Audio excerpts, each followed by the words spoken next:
Angie Kubicek is here, and she has a brand new presentation that she'll be sharing with us today, and we're super excited about that. As you are logging in, know that we will be recording this session so that you can play it back later for you or your colleagues. I know that Angie has a lot of good words, and you might miss a couple. So this way, you'll be able to check in on it a little later. And with that, also, if you have any questions, we will be using our question box. Good morning, Lorraine. Good to see you or hear from you or see your words. Angie, how are you today? Doing well, thank you. Excited to dive in. Great. Yeah, I just got back from New York. Luckily, it wasn't a red eye, so you're bright-eyed and ready to go. Yeah, that Eastern to Central, luckily, is only that hour gap. So, but yeah, I'm ready to go. All right. Well, I'm just going to hand it on over to you, and thanks again for being here today. Yeah, absolutely. As always, we love sharing content and kind of tidbits and research that we find throughout our day at Firespring. So excited to dive in. So as Randy mentioned, my name is Angie Kubicek, and I'm the Chief Marketing Officer with Firespring, and we're a digital print and full-service creative shop based in Lincoln, Nebraska. So for those of you who haven't heard of Firespring before, or have maybe in a distant way heard of Firespring, I'll give you a little bit of background about us because we know people like to know who they're getting their content from and to add a little validation to what we're saying. So we are called Lincoln, Nebraska, our hometown, and it's our home base, and we're really proud supporters of the nonprofit hub. And so with that, we have always had this really strong philanthropic backbone to our company. And so with Firespring, how we operate is that we are what's considered a B Corporation. And a B Corp is a benefit corporation, and it's a designation that we have earned. And it's because we're a business that has committed ourselves to being something more than just profit. So we really are held accountable and work every day to make sure that our business is not only growing, but that we're also growing and having this positive influence in the community around us.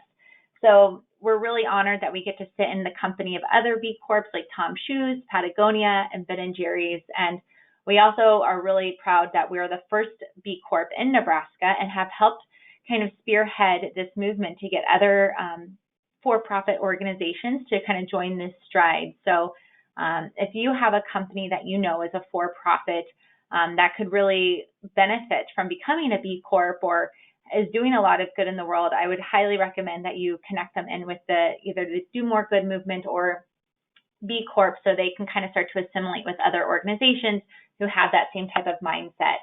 And the way we fulfill our B Corp status is that we are literally audited against it every 3 years. And so what we do is we have what's called our Power of Three program. And so that's where we give back our profits, product, and our people every single month back to the communities and organizations that we serve.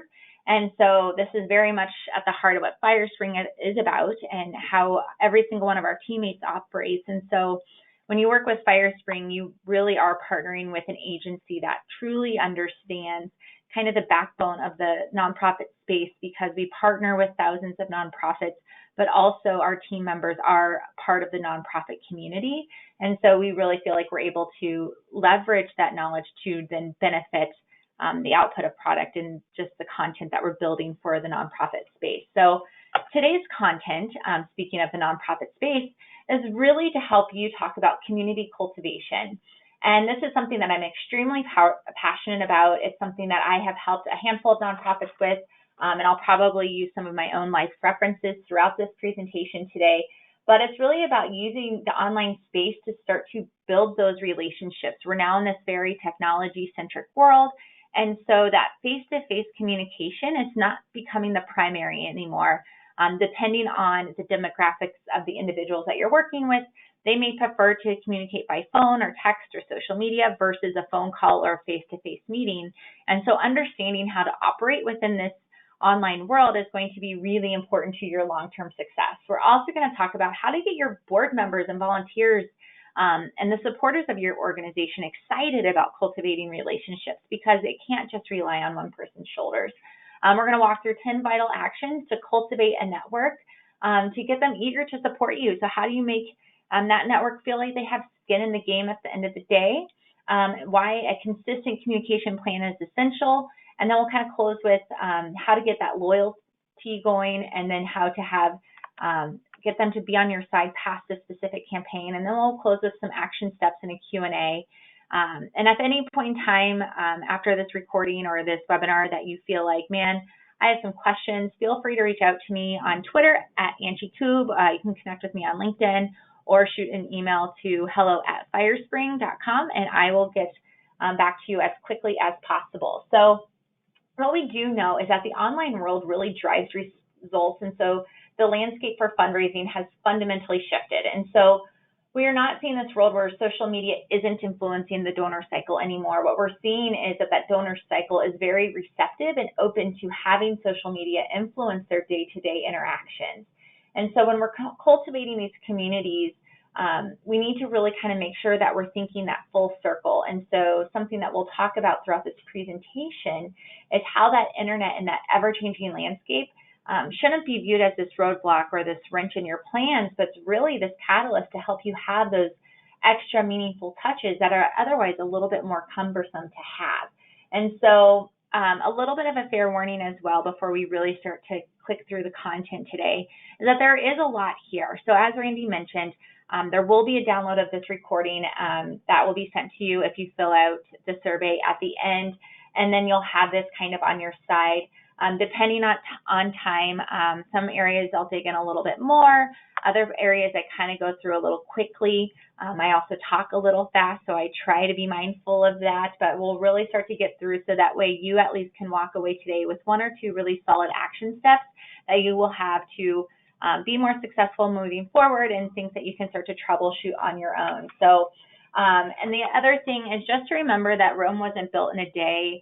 You have very limited resources by industry standards, and so don't think that you have to tackle all of the things we walk through today starting tomorrow. It's really a crawl, walk, jog, run, sprint type of mentality. So just think about where you're at in your day, what do you have bandwidth for, and start to just slowly kind of take on some of these new thought processes moving forward.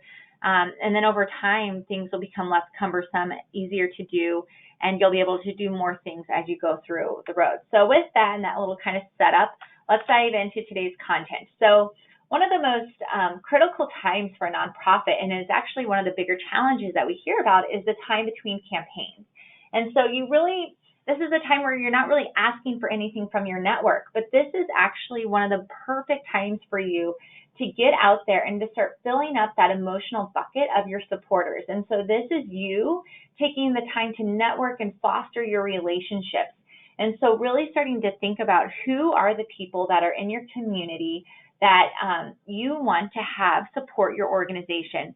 And these could be people that were first-time donors, have asked to receive more content, or they could be cold to your organization.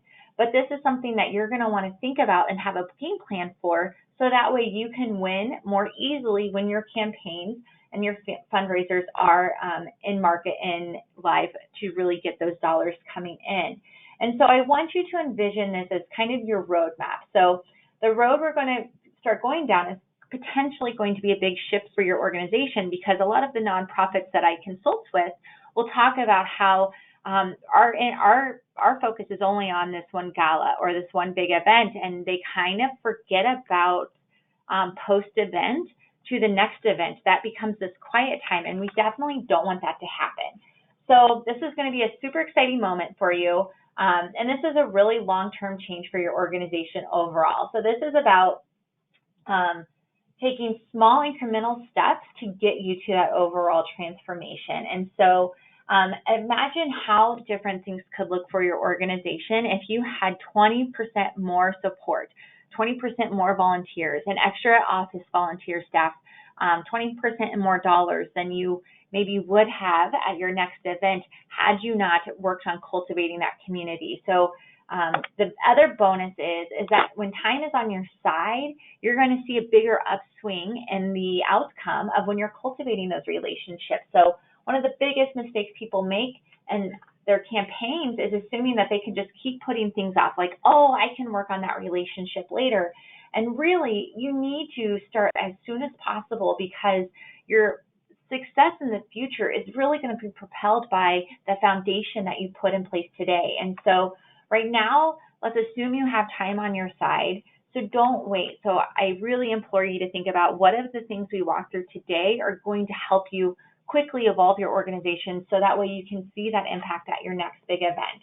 And so this is a long-term play, and the relationships take time to develop. So just like anything you build, it cannot be done overnight. So you want to make sure we have a solid relationship. We don't want to like three little pigs our way through things.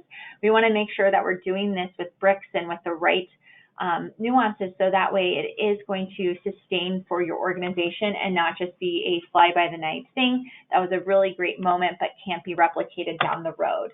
And so we really, again, are really thinking about your cultivation as the runway. So the longer you wait, the smaller your runway, so the less impact we're going to have.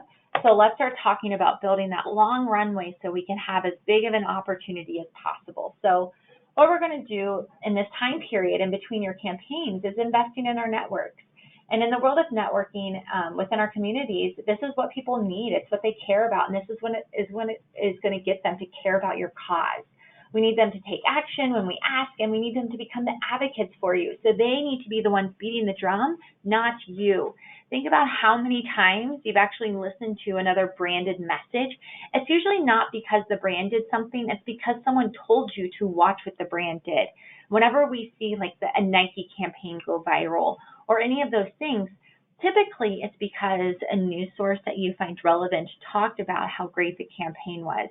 And so thinking about that, how can you get people to talk about what your organization is doing so you can have community cultivation go viral, because people want to talk about what you're doing, but they're going to need to feel invested in order to do that. So this is about getting people to do that hard work for you instead of you wearing that cross on your own. So a lot of time, what we'll be talking about is how to do this with understanding psychology. And this is really about the art of giving, and this is what makes people take action and helps them to be retained in the long run, to be a part of your organization. And so there's three types of people in this world. There's the lurker. They follow, but they don't actually promote or engage. They like to be voyeurs. They don't want to get engaged. They just want to be in the background. Then you have your supporters, and they're the people that give more than the occasional ones here or there, but they'll do passive social engagement. So these are the people that'll like a comment, but something you put in on Facebook, but not actually comment on it.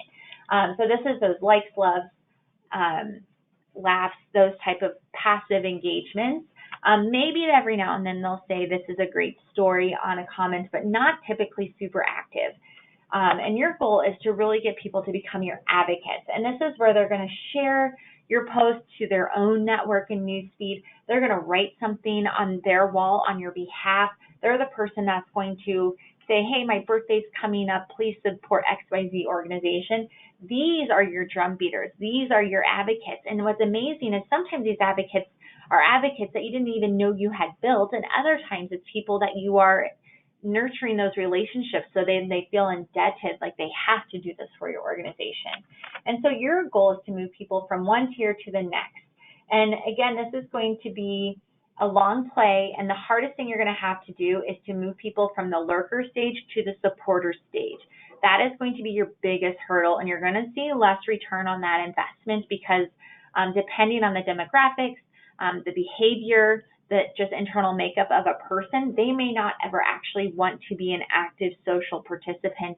But moving someone from a supporter to an advocate is a lot easier. And so usually 75 to 80% of your followers are going to be lurkers. So knowing this, you just know that going into it, that you're going to have a small pool of people that you can move into that advocate bucket. But this is where you're going to get that biggest bang for your buck. So let's start focusing on those people. So how do you go about creating a team of advocates that are ready to support you? And the first thing is, do not treat these people like an ATM. Do not make it transactional. You must work on that relationship building. So as we've been saying, this is a slow play. So you're going to want to make them fall in love with you and to make them feel like they're connected. And so we're going to walk through 10 steps to create an empathetic, engaged, and responsive community. And this is going to help you move supporters to advocates. So first, get to know your supporters. So this might sound super obvious, but a lot of organizations just use a broad paintbrush and say, this is our supporter. But usually you have different tiers of supporters. You have different makeup of supporters. Knowing those motivations is going to be critical to you understanding how to cultivate those relationships. So make sure that you take that time and that you're having those personal conversations so that way you can be connected to who your audience is. And so really starting to move into that personalized approach. And this is something we talk about with marketing automation and in a couple of our other webinars that we have at Firespring. And if you go to firespring.com/webinars, you'll see a slew of our topics. But really understanding how to do this like targeted approach and personalization is going to help people feel like you truly get them and are appreciative. So you're going to want to profile your community so you can talk about things that'll pull them into your organization. So you're going to start with the psychology of the giving. So people are giving to your organization because it makes them feel good. It makes them want to give back. So these are the good feels that get acknowledged. A simple thank you can go such a long way. We know that after an event, you want to give 3 thank yous. So making sure that you're then noticing who's liking your thank yous or responding to your thank yous. This is going to help you know who's kind of poised to become an advocate. And then as you kind of move through that, you're going to start having these conversations of gratitude with them. So that way your whole framework is a system of appreciation and not always asking for the give for your organization, but you're actually giving back to the people who support you. So you're going to want to segment your supporters, and you can do this by demographics, level of donation, when do they typically give, what kind of events are they attending, and you can start to see some similarities as you break those buckets down. And then you're going to identify a group, and then you're going to create an ad to them. And instead of doing a fundraiser, you're going to try and get a connection with them. So this is going to help you maybe showcase the work that you're doing, thank them for allowing you to make such an impact. But again, you're not asking for anything financial. You're just trying to build a connection with them. And this is going to help break down some of those barriers. And then all you're really doing is gathering more data as you kind of build that connection with them. And so then you can start to really make sure that you're understanding who those people are so they feel like you're actually listening to them and you can move them into that advocate space. So second is going to be cultivating your network. So during that time between your initiatives, this is when you're going to really work on rekindling that relationship. So you're going to want to get as many goodwill chips as possible. So meeting people where they want to be met. When we think about talking to people, mass communication is like emails and a social media post, but that content can be super tailored. So you can take this audience that you segmented from the first tip, and you can then use those and create email communications, and you can do targeted Facebook posts to those different audiences. And so then everyone is starting to feel like you're actually having a more one-to-one conversation with them. And so then other things you're going to want to think about, is this a persona I'm reaching out to, a volunteer member, a board member, and then kind of, again, making sure that your message is tied to the motivation of the person you're reaching out to. And so if you keep kind of these frequent communication touch points, people are going to feel like they're being pulled in more and more. And so then you can also watch and say, okay, this segment is opening this type of communication where they're clicking through. So now I'm reaching them. And so you can continue to evolve by looking at those stats. And so I would just say commit to reaching out to at least one contact a day. How can you email one person a day to thank them, to let them know any updates, to ask for some feedback about an event? Those are great ways to cultivate your network, and that leads into communicate regularly. So this is something that I think is super critical. Being consistent is what we all look for in a relationship. When we think about our life partners and our friendships, our work relationships, we kind of lean towards the people that are consistent in our life. And so if you want to retain those donors and supporters, you need to make sure that you are consistently communicating. And I really love this quote from J. Love at Bloomberg. It says, since loyalty is based upon strong relationships and relationships grow via proper and regular communications, efforts in this area can provide huge upward surges in loyalty and financial support.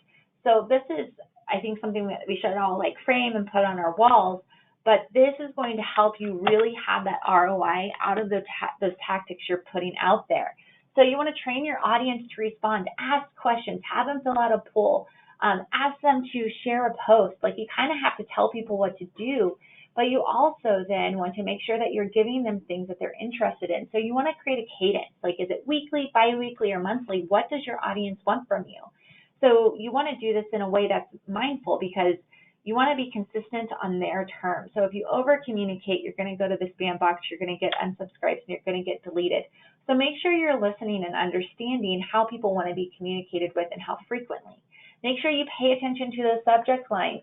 That matters so much to people. It's going to help you get the open or the not open. What stories do people want to see in your messages? So make sure that it's not just going to get glazed over. Make it meaningful. If you're not going to be entertained, they're not going to want to read it. And the content really matters. So keep a log and think about, what are the things that keep you up at night? What are the things that keep you motivated to keep going to your job every day? What story did you hear from someone who benefits from your organization that made you feel really good and made you feel like my day was worth it? Those are probably the things that are going to motivate your network. So make sure you're sharing that out. And you want people to be able to count on hearing from you. So if you say you're going to have a certain type of cadence to your communication, you have to stick through it. So make sure that you are doing that.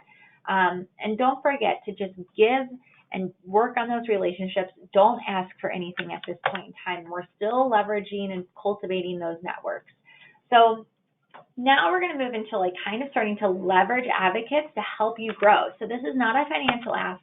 This is like a community ask. So who are your super engaged supporters? If you go to your Facebook page, look at a couple of your last posts that you've put out there. Who is sharing your content that doesn't work for you? Those are your advocates. Who are the people that post in their social feed about your organization without you asking them? Those are advocates. So make sure that you reach out to them. Let them know you appreciate them.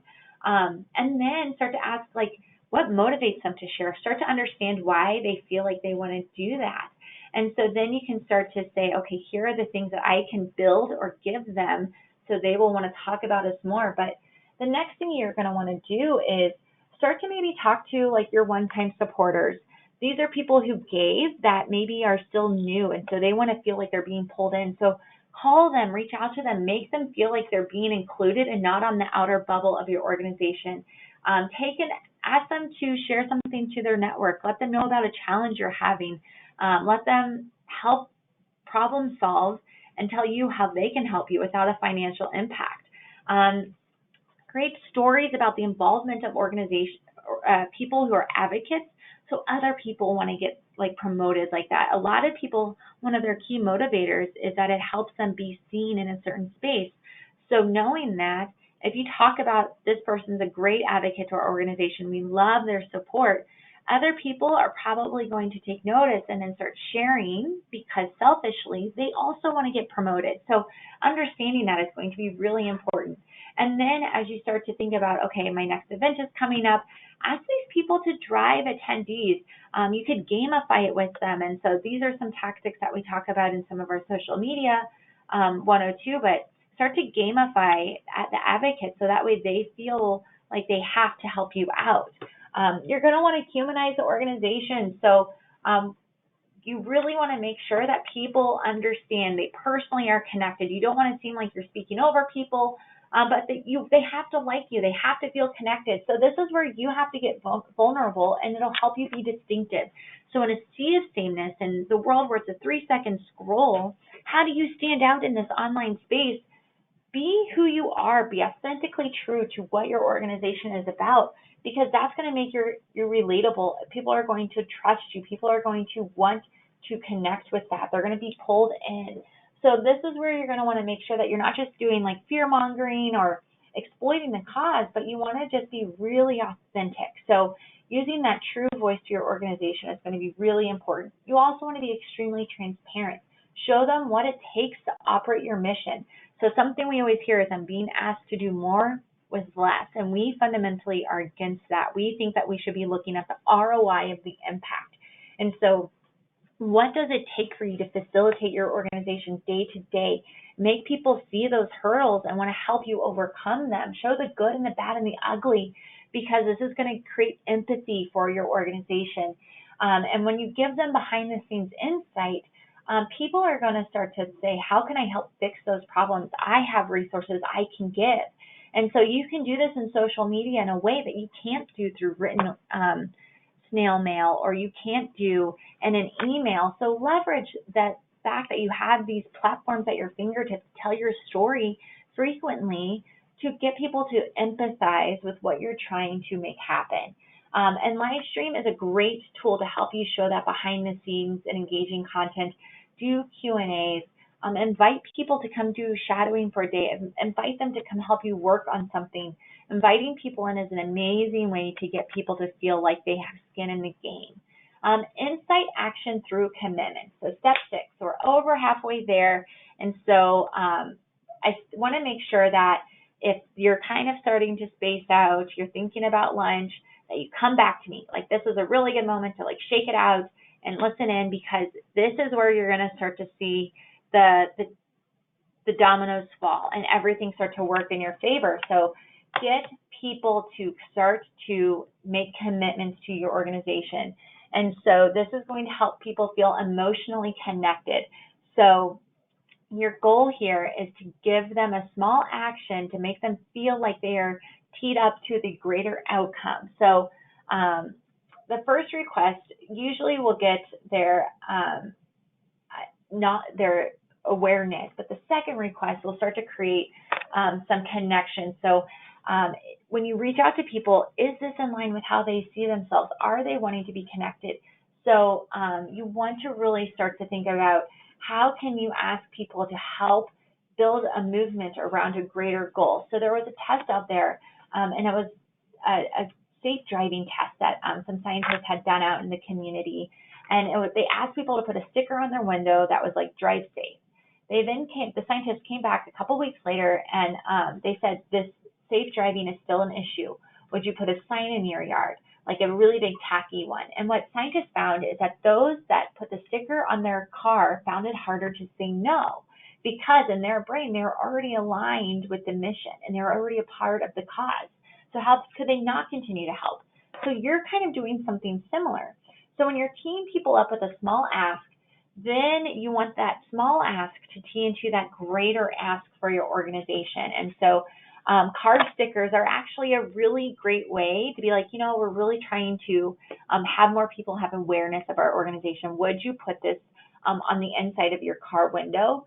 That is a great way to then tee them up to ask to bring 10 people to your next event, right? A very small ask to get to a greater ask down the road. And so you're not asking for their pocketbook, you're not asking for their dollars, you're asking for their connections. So I kind of touched on it a little earlier, but you could do something that's a little gamified. And so people who bring the most people to the next event or get the most people to take a certain action could win a certain prize that was donated by somebody. So it can make it really fun and engaging as well. So this is an amazing way for you then to be teed up to start engaging them with gratitude. Oh my gosh, thanks so much for introducing us to these 10 friends. We were able to have these conversations and really help us further our mission. Thank you so much. Do you have another group that you would want to bring in? Or let me give you this, or we would like to have you come to our next event on us because we just are so appreciative. And you can bring those 10 people that we connected with. So there's a lot of ways that you can kind of leverage these small to the greater ask to then open up even more for you down the road. So make sure that you are really thinking about what is the connection between the small ask and that greater ask, so you can have some really solid impact on the next thing that you're trying to achieve. So going back to our friends at Bloomberg, they did a study to see why people don't give repeatedly. And this is something we have a lot of clients and partners kind of complain about, is they get a lot of great first-time donors, but then the second time it gets a little tricky.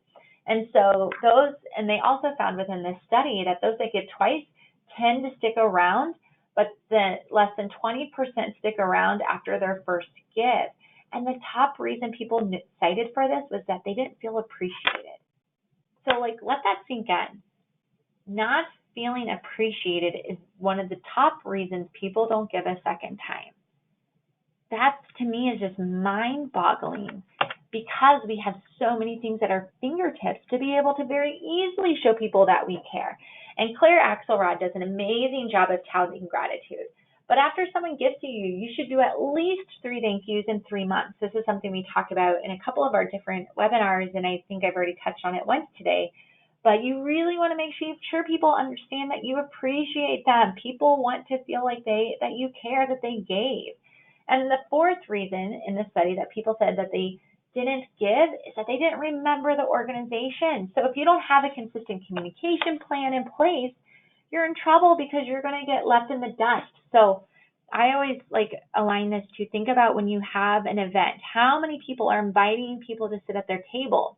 Well, if I got invited, I'm only giving because my friend is giving. So my connection isn't to your organization yet. It is to my friend. And so if my friend doesn't keep talking about you, I'm going to forget about you.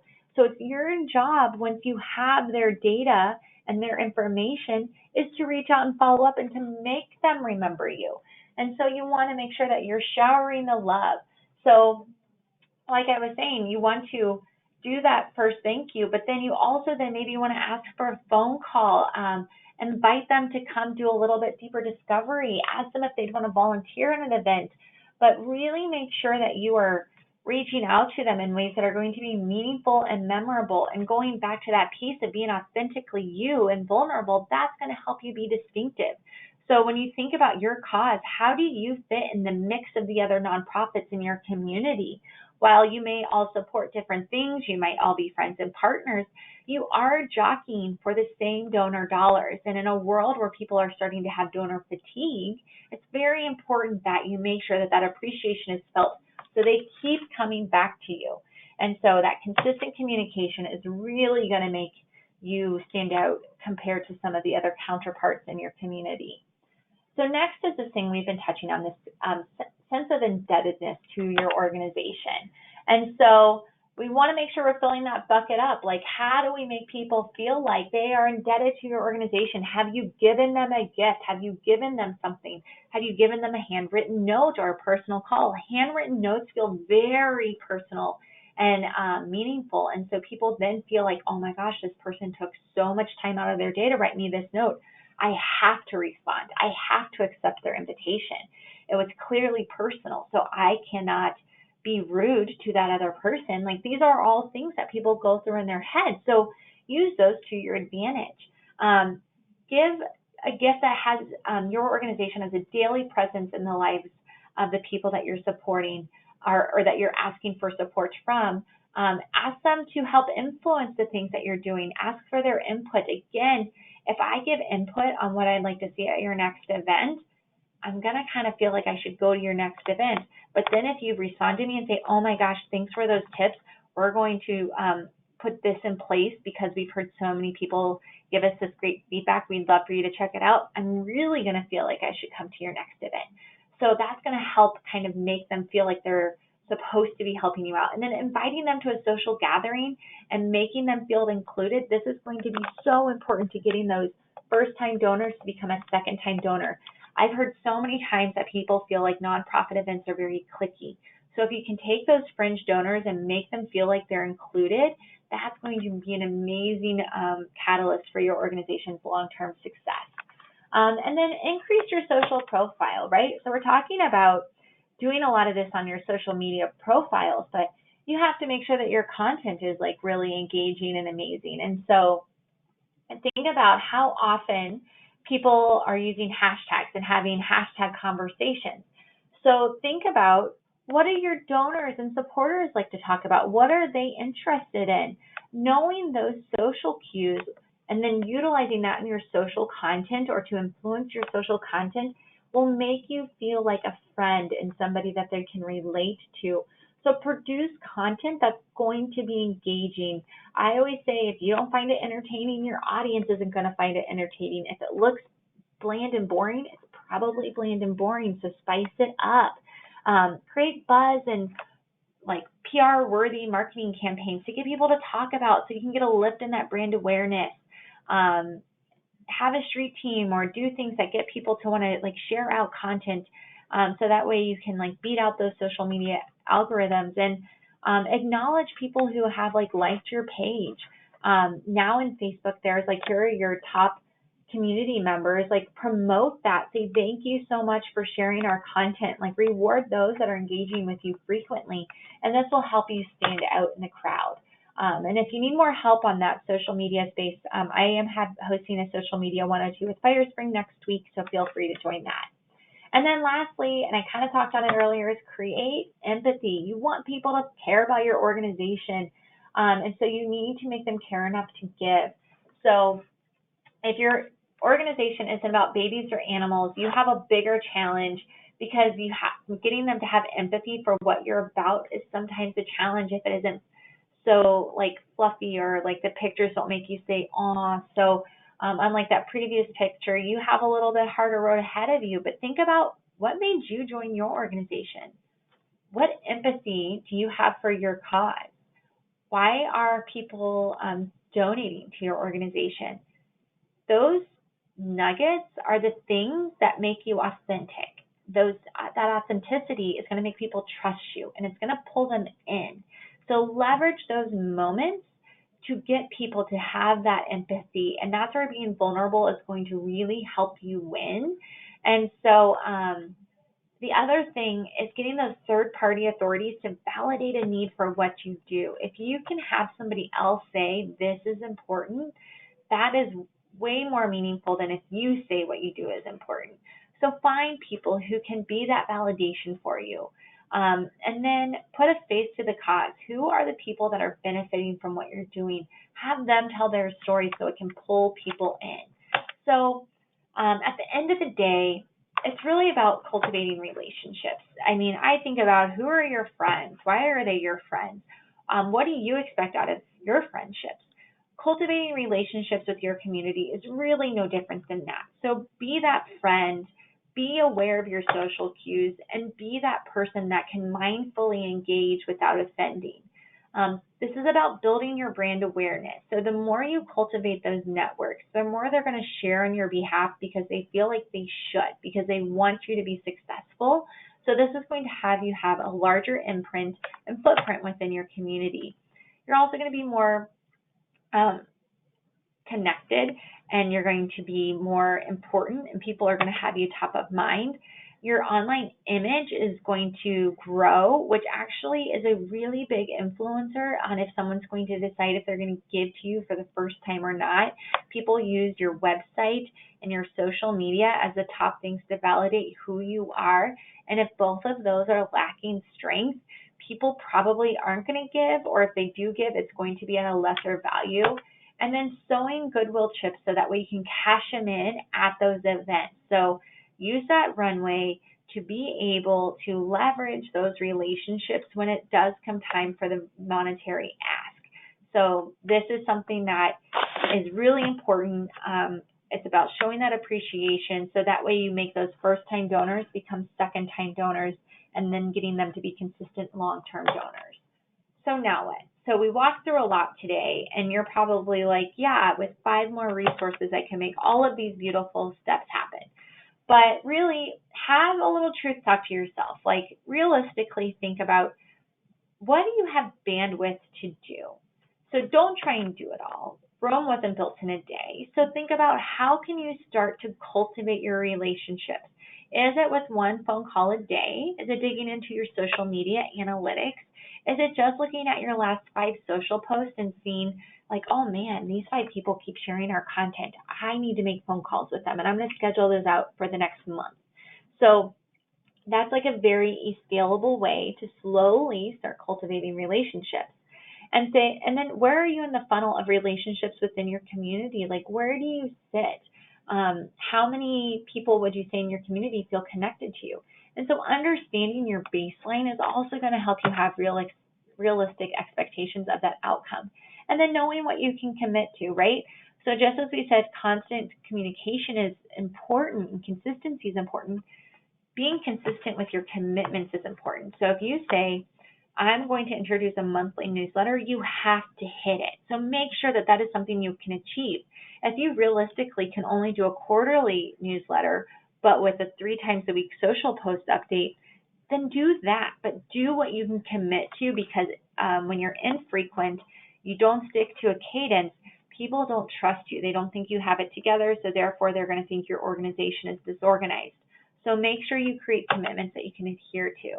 And so pick one day a week that you're going to have focused around your cultivation strategy. So that's going to help make this very doable and actionable. So make it bite-sized and just take one action item a week and then work on those and kind of map it out so that way you have small goals to lead you to that major event coming up, and then kind of watch and see, like, what did that do for your organization? And so remember that every campaign paves the way for the next. So you may not be able to achieve it today, but man, next year you're going to hit it. So the LICC on Giving Tuesday in 1 year raised $2,400, which great for them in that first year. While by updating their website, really focusing on cultivation tips and strategies, that next year they got almost $51,000, right? That's pretty phenomenal. So you have to change your behavior, to change your donors' behaviors, to really start making impacts for your organization. And if you feel like your website isn't set up to help you do that, that's something we can talk about. But that website is a piece that's really going to help validate those new relationships with you down the road. So I hope some of this content was helpful. Probably some of it was, yes, I know, I just needed it reinforced. Some of it might be new. If you want to have a deeper discussion about it, please let me know. But now, if you have questions, please go over to that questions panel. And while you're filling that out, I'm going to talk about a little bit more about Firespring and what we do. And the thing that we hear all the time is this less is more. And I talked about it earlier. And at Firespring, we know that this is a huge challenge because websites are designed so cheaply because that's all you have to deal with. And so, and every 2 years, we know that nonprofits start over on their website because they're always trying to do less than more. And so then what happens is people get these clunky websites that don't allow them to keep people within their own infrastructure, and they have to send them off into these other experiences. And so it becomes really clunky and you have less control. And so at Firespring, we, through a lot of listening, research, and actually partnership with the Nonprofit Hub, is we developed a content management system that is really distinguished by two things. One is it has a built-in software that really supports all of your nonprofit needs. So you don't need a developer. You don't need to cobble your site together with a million different plugins. It has everything you need at your fingertips to be successful. So it has a donation, a dashboard that lets you see the health of your organization. You're able to update your website free of gatekeepers. You're able to facilitate email marketing, event registration. It has a blog.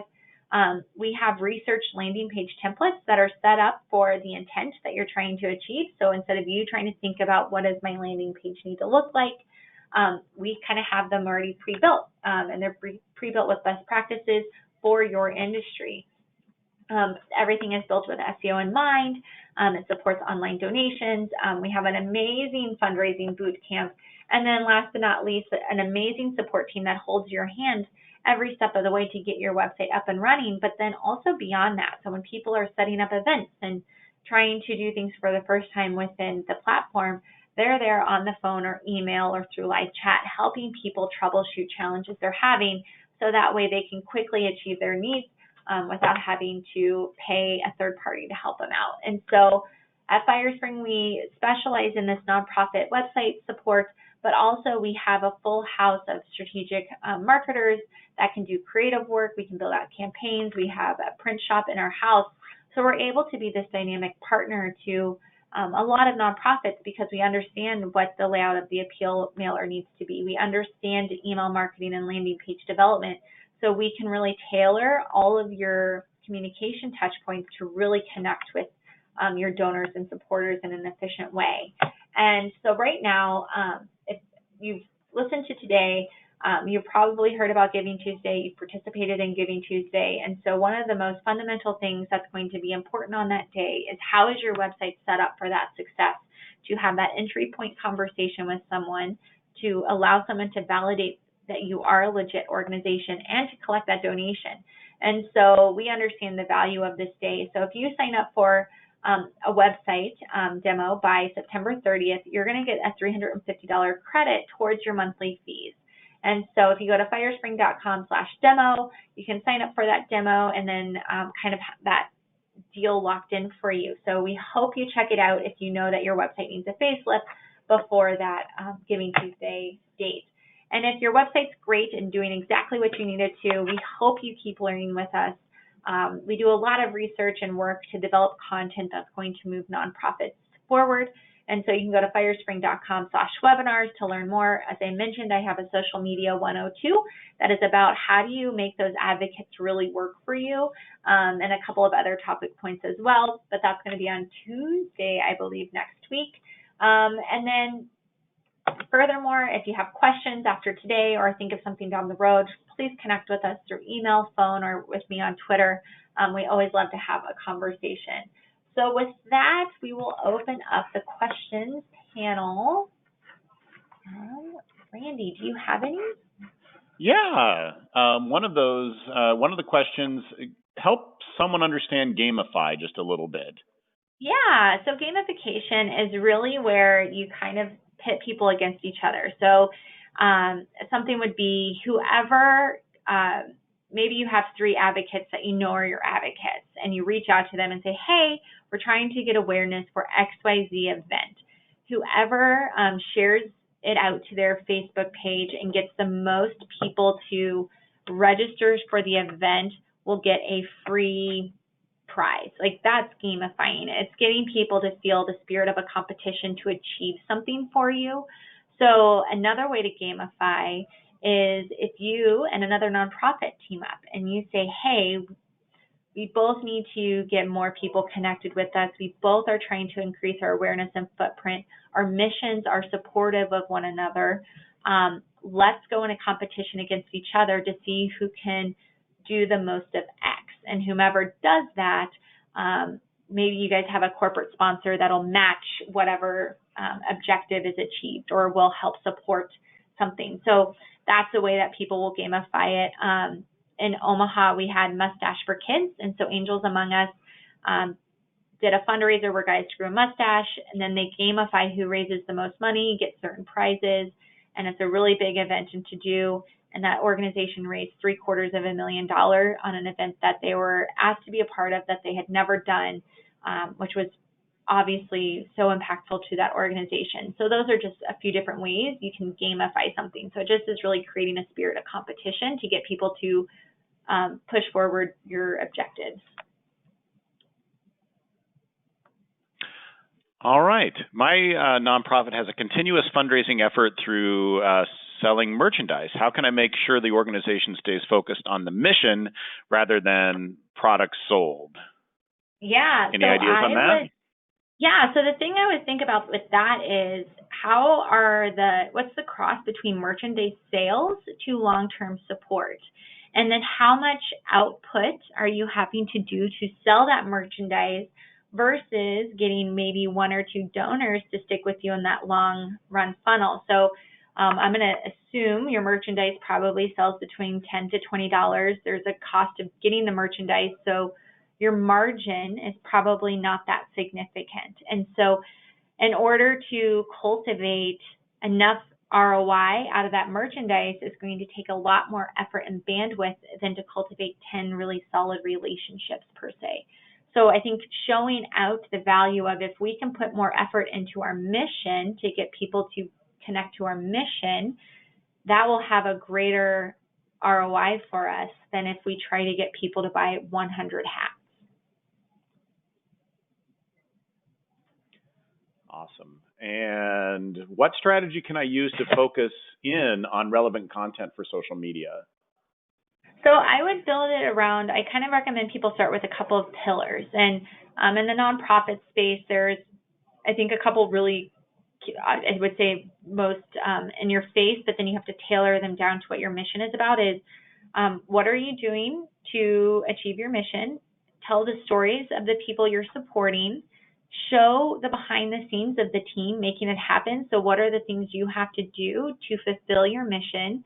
Talk about upcoming events, so to get people excited to attend.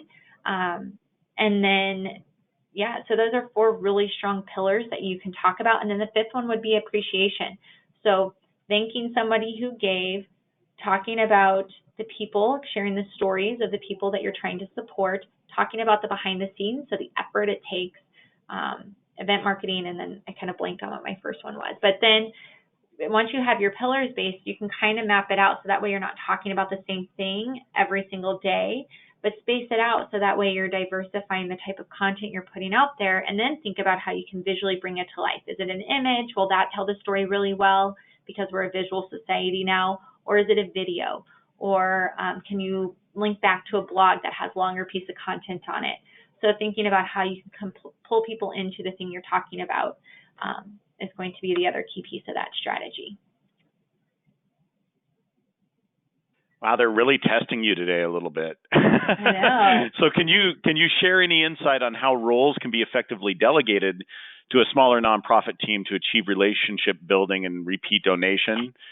It seems like our organization of about 10 people, the first thing to fall through the cracks is that relationship building. I would probably make that I would actually assign that relationship building to the person who's at the head of the wheel, and then have them delegate it down from there. So your social media, I would put on somebody that you can trust to do mindful content, and probably somebody who is more native to social, so probably someone who's a little bit younger. But I would have the phone calls and the one-to-one fall to somebody who's at the top of the food chain.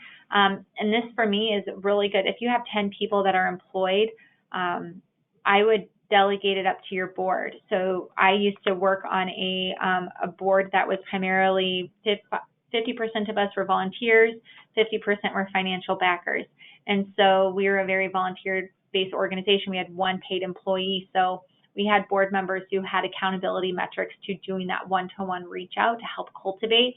And then they communicated down, hey, I've reached out to these people, follow up then with this next level of communication. So we shared the full SWOT or the scope of work of what we needed somebody to be sharing out in order to get them all the information. But the start of that train started with somebody on our board, and then it pulled through the organization after that, because then they kind of would make sure that that person kept getting followed up with, so they held other people accountable. So that's one way you can kind of delegate out those touch points. And then social media, you can schedule that. And so using a tool like Buffer or Hootsuite, and probably 5 hours a month, you could have your entire social media content strategy written and scheduled, and you kind of just then have to watch to respond to comments, but then at least the upfront work is done. And just for some fun, let's add some ethics to your questioning.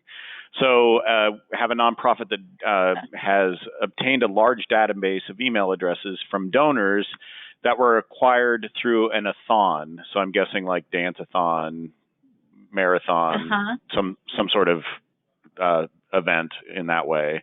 And what are your thoughts on connecting with them? Some of the folks think it's inappropriate because they only gave due to the connection, so the solicitor. So so this is one of those things where there's a team and the team member has asked their friends. So some say it's expected that they be contacted by the organization. So what are your thoughts on that?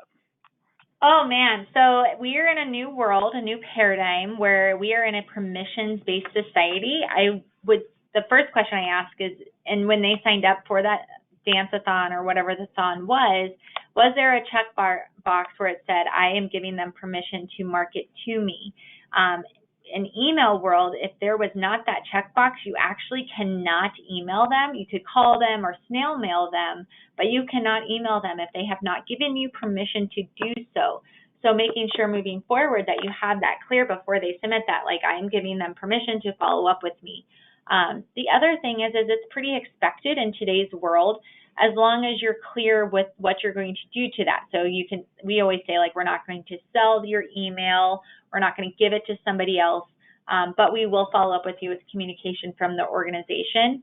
But they can very easily, and the other thing you need to make sure you include in any mass email send is you should have a header template and a footer template to your email, so that way someone can unsubscribe if they do not want to receive messages from your organization, and then you need to adhere to that within like 72 hours.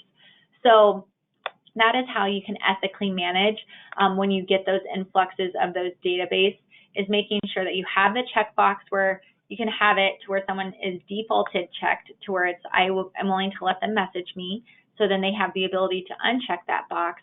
But secondarily, you need to have that unsubscribe in your footer, so you're required to by law. So making sure you have that, and any standard email system provides that. And then the third piece is if someone's giving them ways that they can tier into your messaging. So if you're messaging them too much, maybe let them say, I only want to hear from you once a quarter, or I just want the annual report. But allow them to kind of control how frequently you're reaching out, and that typically really helps reduce people's objections to those communications. And I would venture to guess that the system that you are using for an a-thon that has solicitors and all of that stuff, check into it, because I'm venturing to guess that checkbox was probably there if it was built by a professional organization that does a-thons all the time. I'm guessing that was there, but check into it, because you're right, you can't do it unless they've given you permission. So. Well, thanks so much, Angie. We've exhausted the questions for the day.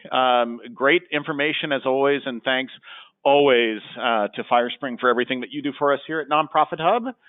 And to all of you listening, all we ask for is that you fill out the survey at the end of this. Yes. That's the only payment we ask for. That will also allow you to get the recording so that you can watch it again. So, now you're getting a lot of praise, Angie. So great presentation. Thank you. Yeah. So appreciate it all. So thanks so much to everyone, and go out and do more good.